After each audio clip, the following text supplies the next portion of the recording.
سب سے پہلے دیکھیے اصل میں ہوا کیا، یہ پی ڈی ایم کی پیدائش ہوئی کیا، یہ میں آج آپ سے ذرا اس کانٹیکس میں گفتگو کرنا چاہ رہا ہوں تاکہ پتہ لگ جائے کہ یہ جو پی ڈی ایم ہے یہ پیدا کیسے ہوئی۔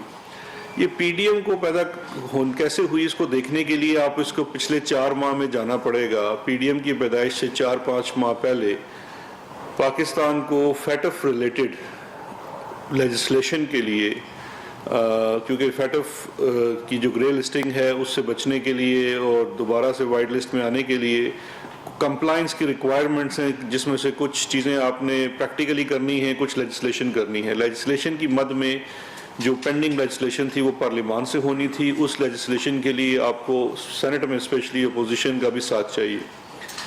اس کے لیے جب اپوزیشن سے بات چیت شروع ہوئی تو اس بات چیت کے اندر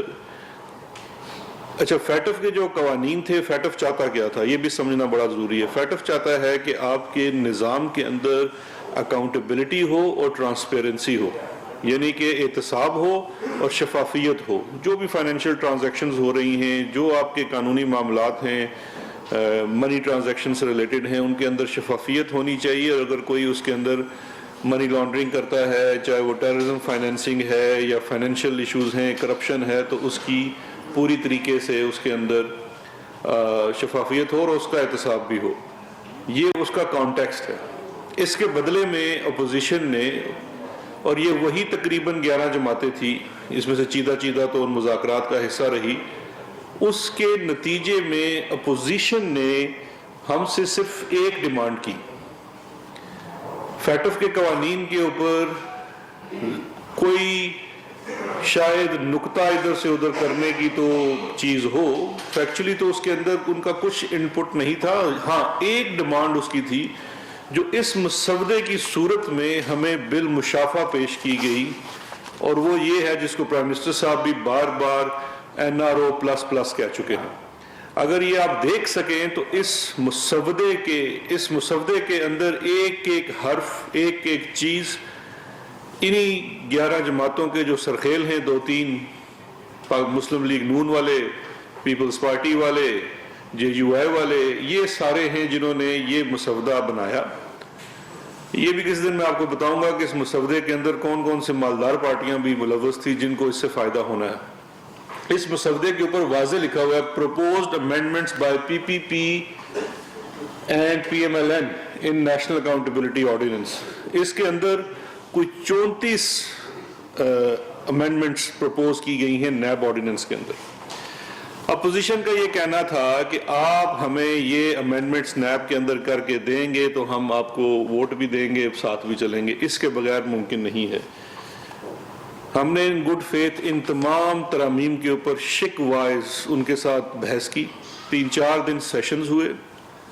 آج جو سارے بیٹھ کے بات کرتے ہیں، کوئی کہتا ہے جی کہ اس کے سامنے بات نہ کرنا تو یہ جا کے ادھر بتا دے گا، یا فلانا بندہ نہیں مانتا، یہ ساری جو اس وقت باتیں گھڑ رہے ہیں، یہ تمام لوگ بیٹھے ہوئے تھے اور ایک ایک شک کے اوپر ہم نے ان کو بتایا، اور ٹیکنیکل ٹیم بھی فیٹف کی بیٹھی ہوئی تھی یہ بتانے کے لیے کہ کون سی ایون نیب کے اندر آپ شک میں ترمیم کر سکتے ہیں جس کا کانفلکٹ نہیں ہوگا فیٹف کی ڈیمانڈ سے۔ لیکن یہ اب اس میں دیکھ لیجئے، اچھا یہ جو نیب قوانین کی ترمیم کے اوپر بھی ایک بات گھڑی جاتی ہے کہ جی نیب کے قوانین میں ترمیم ہونی چاہیے۔ کوئی بھی قانون ہے اس میں ترمیم ہو سکتی ہے اور ہونی بھی چاہیے وقت اور حالات کے تقاضے کے مطابق، کیونکہ جتنے قوانین ہیں وہ عوام کی بھلائی کے لیے بنتے ہیں۔ ترامیم کوئی بری چیز نہیں ہے، لیکن ترامیم 2 طرح سے ہو سکتی ہیں۔ ایک، پارلیمان وہ ترامیم کرے جس کا فائدہ سب کے لیے ہو، جس کا بینیفٹ کسی پرنسپل کے اوپر بیسڈ کرے، وہ ترامیم ہونی چاہیے، اور یہی وہ امانت ہے جو عوام نے اپنے ووٹ کی صورت میں اپنے نمائندوں کو دی ہوئی ہے۔ لیکن یہاں مسئلہ کچھ اور ہے۔ مسئلہ یہ ہے کہ جن لوگوں نے یہ ترامیم ڈرافٹ کی وہ تمام نیب کے ملزمان ہیں۔ ایک ایک شخص جس نے اس کے اندر حصہ ڈالا وہ تمام نیب کے ملزمان ہیں۔ جو ہے نیب کے قوانین کی وہ 1999 سے کی جائے، 85 سے نہ کی جائے، یعنی کہ نیب کا قانون کا اطلاق 1999 سے پہلے کے ادوار میں نہ کیے جائے، یعنی کہ کمپلیٹ وائٹ واش۔ 85 والے غیر جماعتی انتخابات جہاں سے سب لوگ یہ سمجھتے ہیں کہ ہماری سیاست میں چھانگا مانگا اور پیسہ شامل ہوا، وہ دور نکال دیں۔ اس کے بعد وہ جو میوزیکل چیئر تھی پیپلز پارٹی اور نون لیگ کی حکومت آئی گئی وہ دور نکال دیں۔ وہ تمام دور وہ ہے جس کے اندر قرضے معاف کروائے گئے، اسٹیٹ انسٹیٹیوشنز کو کیا گیا، وہ سب ختم کر دیا جائے۔ اچھا، اس کا ایک اور بھی فائدہ ہے۔ 85 کے بعد یہ سب لوگ جو سیاست میں آئے، میرا آج دعویٰ ہے کہ 85 سے پہلے ان سب لوگوں کے آ جائے۔ اچھا، اس کا ایک اور بھی فائدہ ہے۔ 85 کے بعد یہ سب لوگ جو سیاست میں آئے، میرا آج دعویٰ ہے کہ 85 سے پہلے ان سب لوگوں کے اثاثے دیکھ لیں کہ ان کی بیلنس شیٹ کتنی تھی، اور 99 میں ان کی بیلنس شیٹ دیکھ لیں۔ اب یہ چاہتے ہیں کہ یہ 99 سے ہماری بیلنس شیٹ شروع کریں، کیونکہ ہم نے جو 85 سے لے کے 99 تک کمایا ہے اس کو حلال کر دیں۔ تو جتنے کیسز ان کے اوپر ال گاٹن ویلتھ کے ہیں، غیر قانونی پیسہ اور اثاثجات بنانے کے ہیں، اس کے اوپر ایک کمپلیٹ ان کو معافی دے دی جائے۔ تو بھائی یہ NRO نہیں ہے تو اور کیا ہے؟ دوسری شک کہ نیب کا جو آفینس ہے، نیب کے اندر جو آفینس بنتا ہے وہ 1 ارب سے نیچے کا نہ ہو۔ وہ اس سے نیچے جو کام ہے وہ FBR کو بھیج دیں یا کسی چھوٹے محکمے کو بھیج دیں۔ اب ان کے بینیفیشری دیکھ لیں۔ اب 1 ارب کا کیس اگر دیکھیں تو کہ رمضان شوگر مل کا تقریباً 60 کروڑ کا کیس ہے، تو 1 ارب کا نہیں آتا جی، وہ بھی نیب سے چھوڑ دیں۔ رانا ثناءاللہ کے ایسٹس کا کیس ہے، وہ بھی چونکہ کوئی 40-50 کروڑ کا ہوگا، اس کو بھی چھوڑ دیں، کوئی چوری نہیں ہے۔ خواجہ آصف کا ہے، جاوید لطیف کا، یہ تمام وہ لوگ ہیں جن کے کیسز نیب کے اندر چل رہے ہیں، یہ تمام لوگ وہ بینیفیشری ہیں۔ لیکن جو سب سے بڑی ڈیمانڈ تھی یا سب سے بڑی جو چیز اس کے اندر تھی، جو اس قانون کے اندر بھی ڈالی گئی، اس مسودے کے اندر وہ شامل ہے، اور اس کے ساتھ ساتھ جو اینٹی منی لانڈرنگ ایکٹ تھا اس کے اندر بھی اس کلاس کے اوپر بہت زیادہ ان کا تھا کہ یہ شامل کی جائے۔ اور وہ کیا تھی؟ بڑی ایک معصوم سی خواہش، منی لانڈرنگ کو نیب کے آفینس کے طور پہ ختم کر دیا جائے، کہ نیب ہے پبلک آفس ہولڈر کے لیے مینلی، یا اس کے ساتھ جو بھی لوگ ایسوسیٹ ہوں، public office holder money laundering اس میں سے نیب میں سے نکال دیں۔ پبلک آفس ہولڈر کے لیے ادارہ مین یہی ہے نیب کا، اس میں سے منی لانڈرنگ نکال دیں، تو اس کا مطلب ہے کوئی صحافی کر لے، کوئی وکیل کر لے، کوئی بینکر کر لے منی لانڈرنگ، تو وہ بالکل اس کو تو مار دیں، لیکن جو پبلک آفس ہولڈر کرے وہ تو منی لانڈرنگ کر سکتا ہے۔ بھائی یہ تو منطق ہی یہی ہے ان کی۔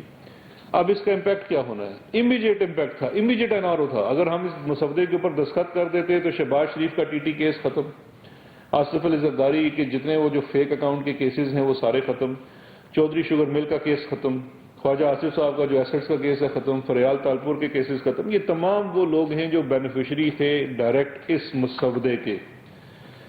ساتھ انہوں نے کہا جی کہ بے نامی کی بھی تعریف بدل دی جائے۔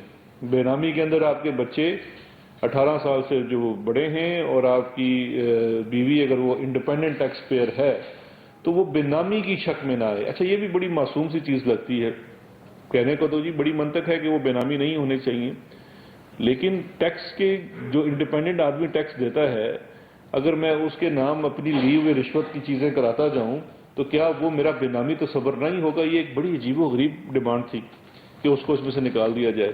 اب شہباز شریف کے اوپر کیا کیس ہے جو TT والا ہے کہ ساری ٹیٹیاں تو سلیمان شہباز اور حمزہ کے اس میں آئی ہوئی ہیں، 18 سال سے اوپر تھے، ان کو نکال دیا جائے تو بالکل ہو جائیں گے۔ بڑی معصوم انور مجید بھی تو بے نامی ہے کسی کا، اس کا نام نکال دیا جائے تو وہ معاملہ ختم ہو جائے گا۔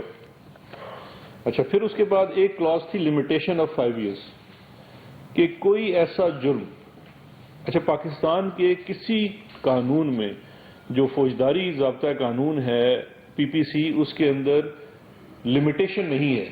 آپ 5 سال پہلے کی چیز بھی تفتیش کر سکتے ہیں جب آپ کے نوٹس میں آئے، 10 سال 20 سال 30 سال ایون 50 سال کی چیز بھی آپ تفتیش کر سکتے ہیں۔ ان کا مجوزہ یہ تجویز یہ تھی کہ آپ اس کے اندر سے 5 سال کی شرط ڈال دیں، 5 سال سے پیچھے نہیں جا سکتے۔ اچھا، یہ کہ کس کو NRO تھا؟ یعنی کہ 5 سال اگر 2020 سے پیچھے جائیں تو یہ شروع ہو جائے گا 2015 سے۔ تو اس کا مطلب یہ ہے کہ آصف علی زرداری صاحب کے اور وہ گیلانی صاحب کے جو 5 سال تھے شروع کے، وہ تو پکا NRO، ان کو تو آپ دیکھ ہی نہیں سکتے جو کیس آج تک آپ نے نہیں کھولا۔ اور اس کے بعد نواز شریف صاحب کے جو اپنے شروع کے 2 سال تھے، وہ 3-3.5 سال، 2 سال کا انہوں نے اس میں سے اس کو کلین چٹ دے دیا۔ تو یہ کہا کہ جی اس کو کمپلیٹلی آپ وائٹ واش کر دیں۔ نیب کے 12 آفینسز میں سے جو 12 آفینسز ہیں اس میں سے 5 آفینسز کو ڈیلیٹ کر دیں کہ وہ 5 آفینسز نیب کے آفینسز نہ رہیں۔ اس کے جو ڈائریکٹ بینیفیشریز ہیں وہ شہباز شریف، احسن اقبال، خواجہ آصف، شاہد خاقان، خورشید شاہ، جاوید لطیف، مریم نواز، نواز شریف، یہ سارے بن جاتے ہیں۔ پھر ایک فرمائش یہ تھی کہ ڈسکوالیفیکیشن کی جو کلاز ہے اس کو بھی 5 سال پہ کر دیا جائے، یعنی کہ نیب کا کوئی پلی بارگین کی ہوئی ہے جس کو سزا ہوئی ہے وہ 10 سال سے اس کو 5 سال پہ لیا جائے۔ نیب کے اندر سے انٹرنیشنل میوچل لیگل اسسٹنس ختم کر دی جائے، یعنی کہ نیب کے جرائم کے اندر آپ باہر سے کوئی ثبوت نہ منگوا سکے، جس کا کیا مطلب ہے کہ لنڈن کے فلیٹوں کا آپ ثبوت نیب منگا کے عدالت میں پیش نہیں کر سکتی۔ یہ مختصراً وہ کلازز تھی جو ہمارے سامنے رکھی گئی۔ اس میں سے کوئی کلاز کسی صورت بھی پاکستان تحریک انصاف کے لیے، پرائم منسٹر عمران خان صاحب کے لیے یا ان کی ٹیم کے لیے ہرگز قابل قبول نہیں تھی۔ انہوں نے بڑی کوشش کی بارگین کرنے کی، نہیں ہو سکی، ان کو صاف انکار کر دیا گیا۔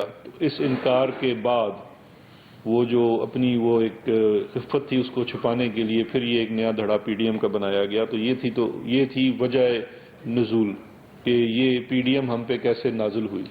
عوام تو پی ڈی ایم کو تقریباً ریجیکٹ کر چکی ہے، لاہور والا جلسہ بھی آپ دیکھ چکے ہیں، اس سے پہلے دیگر جلسے بھی، تو یہ تو پوری طرح سے ایکسپوز ہو چکے ہیں کہ اصل میں یہ چاہتے کیا ہے۔ کوئی اور ایجنڈا نہیں ہے، ایجنڈا آج بھی این آر او کا ہے۔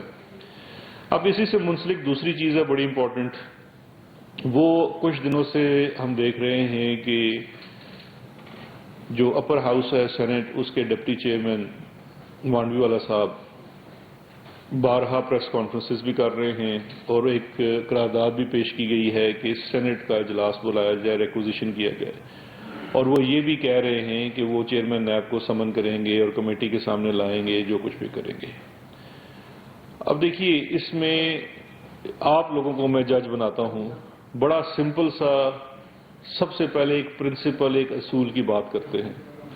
اصول کیا ہے کہ میں اپنا آفس، چاہے وہ پولیٹیکل ہو، عوامی آفس ہو، کوئی بھی آفس ہو، اپنے پرسنل بینیفٹ کے لیے استعمال نہیں کر سکتا۔ اب اگر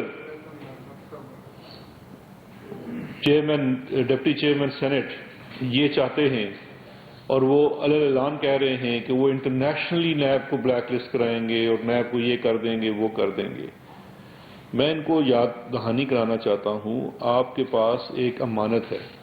یہ بڑا پرابلم ہے ہمارے ملک میں، اسپیشلی سینٹ کے انتخابات میں، کہ پیسے والے لوگ آ جاتے ہیں، پیسے کے بل بوتے پہ آ جاتے ہیں، وہ جو بھی اس کی وجہ ہے میں اس میں نہیں جانا چاہتا، لیکن جب آپ آ چکے ہیں تو آپ کسی کی امانت لے کے آئے ہیں۔ آپ کا الیکٹورل کالج پروونشل اسمبلیز کی ووٹس کا ہوتا ہے، وہ لوگ عوام کی ووٹ لے کے آتے ہیں، وہ منتخب کرتے ہیں۔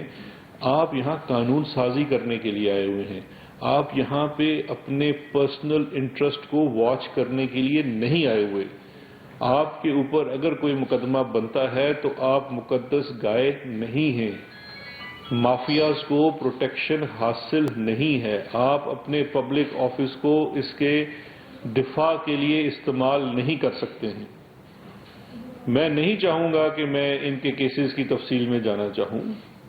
ایک بڑی سمپل سی چیز ہے کہ ان سے متعلقہ کسی کیس میں اکاؤنٹیبلٹی کورٹ سے ایک فورفیچر آرڈر آیا ہے، وہ فورفیچر آرڈر ہے، پروسیکیوشن نے وہاں پہ کچھ جا کے ایویڈنس پیش کیا، اس کی بنیاد کے اوپر کچھ شیئرز کو فورفیٹ کر دیا گیا۔ کورٹ سے ایک فورفیچر آرڈر آیا ہے، وہ فورفیچر آرڈر ہے، پروسیکیوشن نے وہاں پہ کچھ جا کے ایویڈنس پیش کیا، اس کی بنیاد کے اوپر کچھ شیئرز کو فورفیٹ کر دیا گیا۔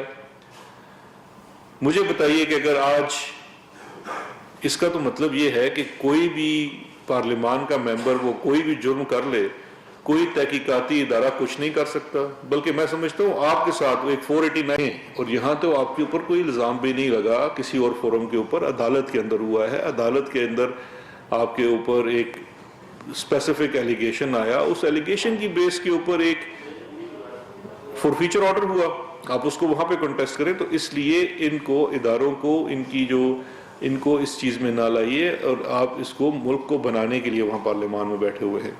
تو آخر میں صرف یہی کہنا چاہوں گا کہ یہ جو اپوزیشن کا دوبارہ سے N R O plus plus مانگنے کا ہے، تو ابھی تک وہ ناکام ہو چکے ہیں۔ یہ کسی صورت میں بھی، یہ میں چھوڑے جا رہا ہوں یہاں پہ، کیونکہ یہ بار بار بات کو دہراتے ہیں کہ جیسے شاید ہم نے یہ ڈاکومنٹ کل میں سن رہا تھا وہ محسن رانجھا صاحب نے تو کہیں یہ بھی فرمایا ہے کہ یہ ڈاکومنٹ میں نے ان کو دیا تھا، تو مجھے اس میں بڑی ہنسی آئی. میرے پاس آپ کے واٹس ایپ بھی ہیں جس پہ آپ نے ڈاکومنٹس مجھ سے شیئر کیے ہوئے ہیں، تو فورینزک کرا لیتے ہیں، پتہ لگ جائے گا کس نے ڈاکومنٹ بنایا تھا. بلکہ تو پرنٹر بھی میرا خیال ہے وہ کیلیبری فونٹ کی طرح آپ کے کسی کے گھر سے درآمد ہو جائے گا جہاں سے یہ سارے پرنٹ آؤٹس کر کے بانٹے گئے تھے. بہت شکریہ جی. شہزاد صاحب، شیخ رشید صاحب نے اپنی پہلی پریس کانفرنس میں کہا ہے کہ یہاں پر اختیارات دیے بھی جاتے ہیں، چھین کر لیے جاتے ہیں، کیونکہ منی لانڈرنگ کے جو مقدمات ہیں وہ ایف آئی اے میں چل رہے ہیں اور ایف آئی اے کو آپ دیتے ہیں. تو کیا اب آپ سمجھتے ہیں کہ اس کے بعد جو معاملات ہیں وزارت داخلہ کا مکمل کنٹرول ہے جو ہے وہ شیخ صاحب کے پاس ہوگا؟ دیکھیں جتنی وزارتیں ہیں ان کے کنٹرول ان کے وزیروں کے پاس ہوتے ہیں. مشیران جتنے بھی ہیں، اسلام آباد ہائی کورٹ کا فیصلہ بھی آ چکا ہے، اور میری تو قانون کے حساب سے بڑی پہلے سے ہی کلیئرٹی تھی کہ وی آر ایڈوائزر. جیسے اگر آپ ایڈوائزر ہیں تو 5 کانسٹیٹیوشنل پوسٹ ہیں ایڈوائزرز کی، وہ ہیں ایڈوائزرز ٹو پرائم منسٹر، اور اسپیشل اسسٹنٹ وہ بھی ہیں special assistant to prime minister. آپ کسی وزارت کے معاملات کے اوپر مشاورت کر سکتے ہیں. ایگزیکٹو اختیار آپ کے آئین اور قانون کے مطابق اور اس کی جو تشریح کی گئی ہے وہ وزراء کے پاس ہے جو کہ الیکٹڈ وزراء ہیں. تو اس میں تو نہ میرے بیان کی ضرورت ہے، نہ ان کے بیان کی ضرورت ہے، اور نہ ہی کسی کورٹ کے فیصلے کی ضرورت ہے. قانون بڑا واضح ہے، تو اختیارات تو ظاہری بات ہے ہر وزیر کے پاس ہوتے ہیں، اور میرے پاس پہلے بھی کبھی نہیں تھے. یہ آپ لوگوں نے پھیلائی ہوئی تھی کہ میرے پاس کوئی اختیارات ہے. مائی فیوریٹ سر. آج آپ نے جواب بھی دینا سر. ایک تو ایسے وکیل مجھے آپ سے رائے چاہیے سر، بغیر فیس کے نہیں، میں پہلے ہی بڑی کم تنخواہ پہ کام کر رہا ہوں. آپ اس وقت پبلک وغیرہ میں بیٹھے ہیں، اس کے حوالے سے پوچھا. اچھا سر ایک تو مجھے یہ آپ سے رائے چاہیے کہ جو شاملات زمین ہے وہ کسی کو ٹرانسفر ہو سکتی ہے انڈیویجولس کو، ایک تو یہ مجھے بتا دو. دوسرا یہ بتائیں پرائم منسٹر کا گھر ہے 20-25 سال وہ ریگولر نہیں ہوا، اور پرائم منسٹر جب بنتے ہیں تو نہ صرف وہ ریگولر ہوتا ہے بلکہ اسلام آباد کا ماسٹر پلان چینج ہوتا ہے. وہ والی جو جگہ ہے جہاں پر پی ایم کا گھر ہے وہ زون 3 سے زون 4 میں اس کو ٹرانسفر کر دیا جاتا ہے. تو آپ بتائیں یہ کہاں کس قانون میں یہ کانفلکٹ آف انٹرسٹ نہیں ہے کہ جب پرائم منسٹر بنتے ہیں تو یہ کام ہوتا ہے 20-25 سال یہ نہیں ہوتا. دوسرا آپ نے نیب کے حوالے سے